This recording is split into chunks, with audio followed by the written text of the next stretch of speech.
Media और मैं हूँ आपके साथ वंशिका पांडे। देश भर में माता रानी के 51 शक्तिपीठों का वर्णन है। कहा जाता है कि माता सती के अंग जहाँ जहाँ गिरे थे वहाँ पर शक्तिपीठ बना और इन्हीं शक्तिपीठों में से एक है मध्य प्रदेश के देवास में स्थित देवास टेकरी माता का मंदिर। यहाँ माता रानी की 2 मूर्तियाँ स्थापित है जिन्हें की माँ चामुंडा भवानी और माँ तुलजा भवानी के नाम से जाना जाता है। कहा जाता है कि इस मंदिर में माता रानी अपनी जागृत अवस्था में भक्तों को दर्शन देती है और भक्त बहुत दूर दूर से अपनी मुरादें लेकर इस मंदिर में पहुंचते हैं। तो आइए जानते हैं इस मंदिर से जुड़ी कुछ खास जानकारी।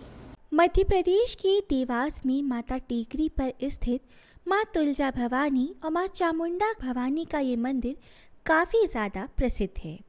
मान्यता है कि यहाँ देवी सती के रक्त की बूंद गिरी थी, जिसकी वजह से इस मंदिर को शक्तिपीठ के रूप में जाना जाता है। साथ ही इस शहर के नाम देवास से 2 देवियों के वास से ही बना है। देवास की माता टेकरी नाथ संप्रदाय का सिद्ध स्थल है और कई ऋषि मुनियों की तपोस्थली भी रहा है। देवास शहर का इतिहास 1000 वर्ष पुराना बताया जाता है और टेकरी पर माँ चामुंडा देवी की मूर्ति 10वीं शताब्दी की बताई जाती है। इस मंदिर को लेकर ये भी कहा जाता है कि माता टेकरी से उज्जैन के बीच एक सुरंग है जिसे गुप्त रूप से आने जाने के लिए तैयार किया गया था।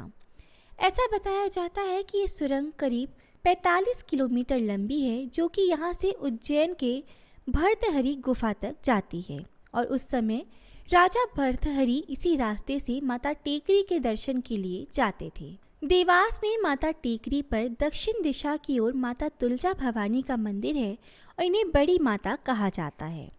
इस मंदिर में माता के मुख के दर्शन होते हैं और ये मंदिर भी चामुंडा माता मंदिर जितना ही प्राचीन बताया जाता है। माँ तुलजा भवानी और माँ चामुंडा को धार्मिक मान्यताओं में बहन माना गया है और माँ तुलजा भवानी शिव जी की कुल देवी हैं।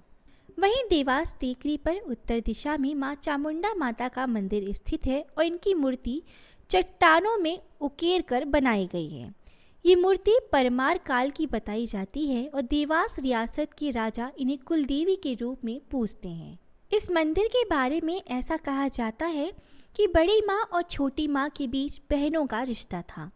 यहाँ दोनों माताएं संग में रहती थीं और एक दिन किसी बात पर दोनों बहनों में विवाद हो गया और ये बढ़ता गया, जिसके चलते दोनों ही माताएं अपना अपना स्थान छोड़कर जाने लगी, जिसमें कि बड़ी माँ पाताल में समाने लगी और छोटी माँ अपना स्थान छोड़कर टेकरी से जाने लगी।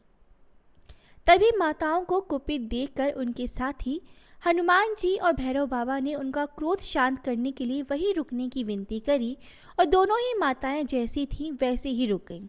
बड़ी माता का आधा शरीर पाताल में समा चुका था, तो वो जैसी स्थिति में थी वैसे ही टेकरी पर रुक गईं और छोटी माता टेकरी से उतर रही थी और उनका मार्ग अवरुद्ध होने के कारण वे और कुपित हो गईं। जिस अवस्था में वो नीचे उतर रही थी उसी अवस्था में वो टेकरी पर रुक गईं।